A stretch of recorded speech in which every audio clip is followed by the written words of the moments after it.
Bitta narsani tan olish kerak, o'zbeklar bittadan like bosgani qo'llari og'riydi. Hech kim bu o'yinini ko'ra olmaydi. Bilmadim, lekin yoki ko'ra oladigan va haddi qiladigan insonlar hali ham qolganmi? Uchun yaxshi o'ynab video qo'ysak, videolarimiz uchmaydi.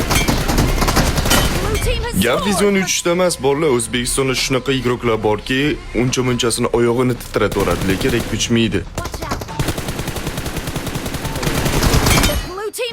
Nima uchun bunday gapirib chiqyapsiz deganlar uchun bolalar, menga xalq e'tiborini berib qo'ygan, Allohim. Men shu narsalarda hozir xalqqa olib chiqmaydigan bo'lsam, keyin hech kim olib chiqmaydi, hech kim beparvo bo'ladi.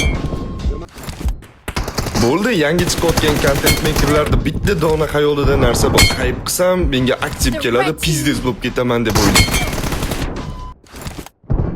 Hozir shu videoim ham rekka chiqmaydi, chunki xalqqa haqiqatda gapirgan odam ham kerak emas hozirgi zamonda.